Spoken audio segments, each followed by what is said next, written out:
You've probably heard that Rome was not built in a day, but no one told you that it was conquered legionary by legionary, sword by sword, with a level of precision that no army of the ancient world ever came close to matching. The truth is that most people think they know what a Roman legion was. They watched a movie, read a short summary, and assumed they understood it. They didn't. What few people realize is that behind every Roman conquest, there was a human engineering system so complex and efficient that scholars are still impressed by it today. It wasn't luck, it wasn't just courage, it was a system, and that system had a name, a structure, and rules that transformed ordinary men into one of the most lethal forces the world has ever seen. Over the next few minutes, you're going to understand exactly how it worked. If you've always thought ancient history was boring, get ready to change your mind, because what the Roman legions accomplished, and how they did it, is the kind of knowledge that changes the way you see leadership, strategy, and power. All of this in less than 20 minutes. Stay until the end, because every section that follows gets even better than the last.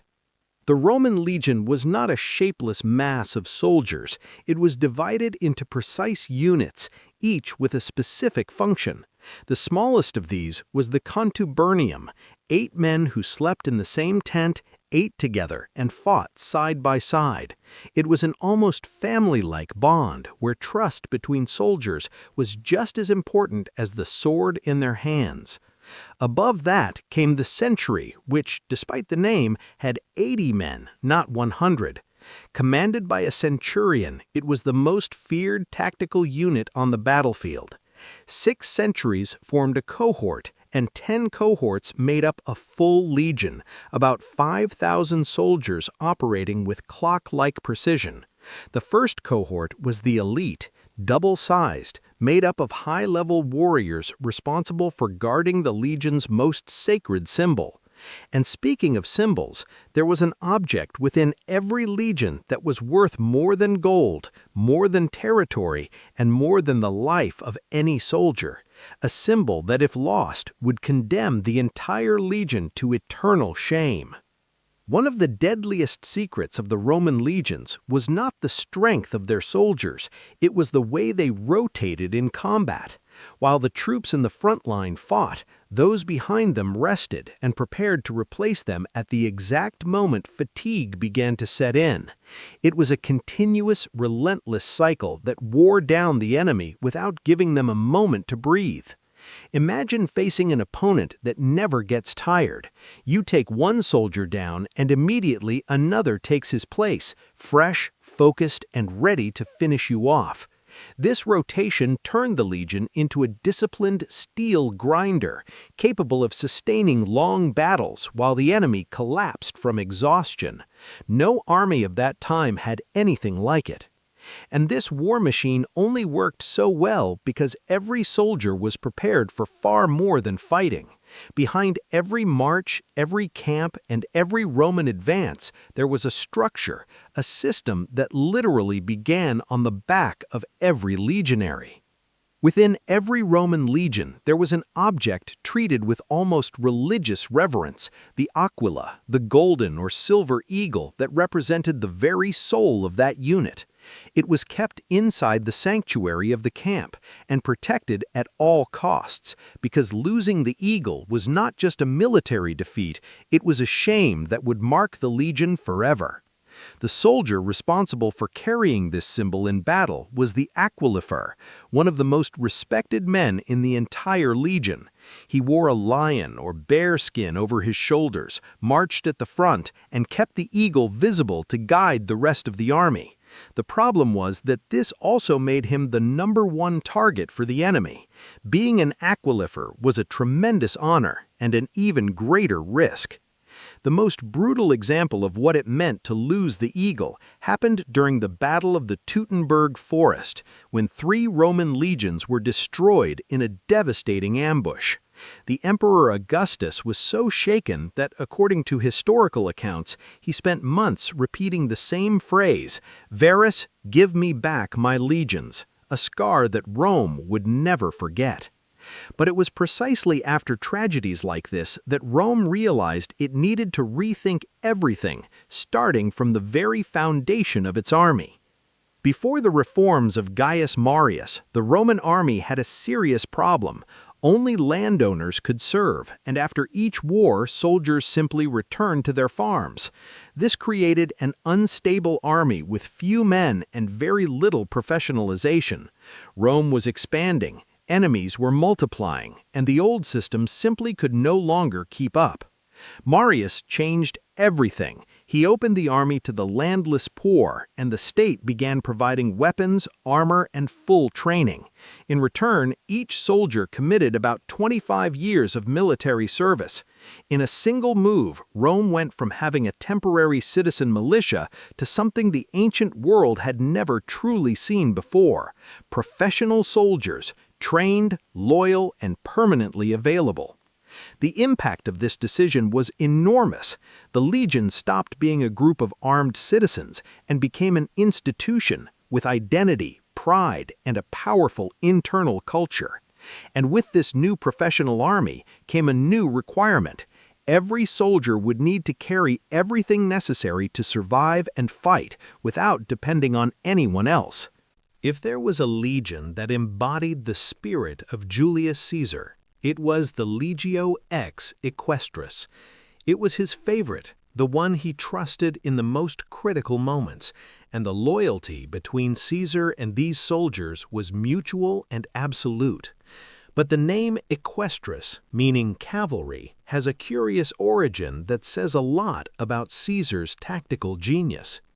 During a tense negotiation with Germanic tribes, Caesar needed to impress enemy leaders with a cavalry escort, but he didn't trust the allied horsemen available to him.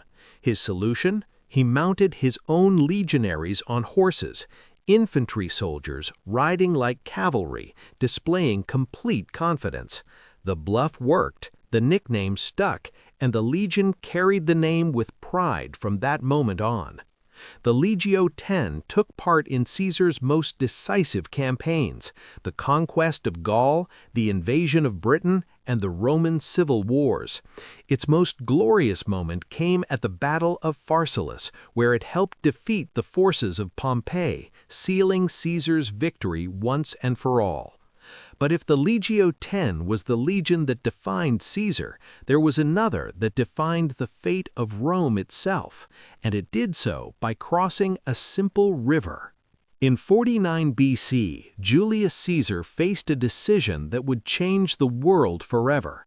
Before him stood the Rubicon River, a small, almost insignificant river on the map, but one carrying enormous political weight. Crossing it with troops meant treason against Rome and the declaration of civil war. And it was with the Legio XIII Gemina at his side that Caesar took the step no general had dared to take before.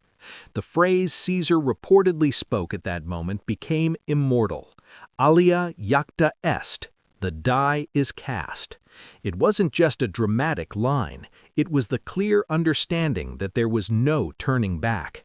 With that single movement, Caesar and his legion ignited a civil war that shook Rome to its foundations and ultimately ended centuries of the Roman Republic. One legion, one river, one decision, and the world was never the same again. The Legio XIII did not conquer distant exotic lands nor face mythical war machines.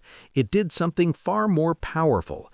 It became the instrument of an unprecedented historical turning point, the birth of the Roman Empire. And speaking of legions that shaped history in unexpected ways, there is one that became famous not for what it did, but for what it failed to do: a legion that simply disappeared. Few stories in the ancient military world are as fascinating and unsettling as the disappearance of the Legio IX Hispana.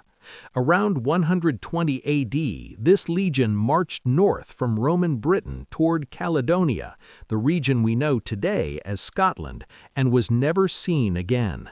No recorded battle, no confirmed survivors, no official explanation. An entire legion of thousands of men seemingly erased from history. Several theories exist, but none of them have ever been definitively proven. Some historians believe the Legio IX was destroyed in a devastating ambush by fierce British tribes who knew the terrain perfectly. Others argue that the Legio IX was secretly transferred to the eastern provinces of the empire and simply vanished from surviving records. The truth is that the mystery remains unsolved, and that alone says a lot about the scale of the enigma. The disappearance of the Legio IX has inspired books, films, and academic debates that continue to this day, including the novel The Eagle of the Ninth, written by Rosemary Sutcliffe, which explores this very mystery. Rome, a civilization obsessed with record-keeping, left no clear answer. And if even the most organized empire of the ancient world could lose track of an entire legion, imagine what other secrets might still be hidden in this history. And speaking of legions with surprising origins, there was one formed by men who weren't even Roman citizens, a unit that shocked the Roman Senate itself. When Julius Caesar created the Legio V Alaudae, he did something that shocked the Roman Senate. He recruited Gauls, conquered peoples, foreigners who were not even Roman citizens, and turned them into legionaries. It was an affront to tradition, a break with long-standing protocol that many considered outrageous. But Caesar, as usual, saw further than everyone around him. The name Alaudae means larks, inspired by the feathered crests on the soldiers' helmets that resembled the tuft of the bird. From the beginning, it was a legion that stood out even in appearance, and they proved their worth in brutal fashion during the Battle of Thapsus, when they faced something that terrified almost every army of the ancient world: war elephants. Instead of retreating, the Alaudae attacked the animals' legs and trunks directly, destabilizing the enemy line and helping secure the Roman victory. In honor of that moment, the legion eventually adopted the elephant as its symbol. The story of the Legio V Alaudae is a powerful reminder that greatness does not come from origin, it comes from action. Men born on the wrong side of Rome's borders became some of the most feared warriors in the empire. But every machine, no matter how powerful, has its limits, and the Roman legions, which for centuries seemed unstoppable, eventually began to feel the weight of time. No war machine lasts forever, and the Roman legions were no exception. In the final centuries of the empire, Rome faced a devastating combination of problems: a territory too vast to defend, enemies pressing on every frontier, and an economy strained by centuries of constant warfare. The structure that had once conquered the world was beginning to show its cracks. The classical legion model, that precise military machine of about 5,000 disciplined soldiers, simply no longer fit the new reality.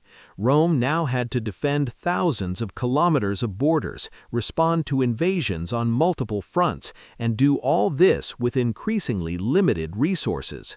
The solution was to adapt, reorganize, and divide, and that was when the legion as we know it began to change irreversibly. This transformation did not happen overnight. It was gradual, quiet, and unavoidable, and the new military system that emerged from the ashes of the classical model looked so different from the original that it barely seemed Roman at all. Two new types of soldiers began to replace the traditional legions, each with a specific role in an empire that was struggling to stay standing.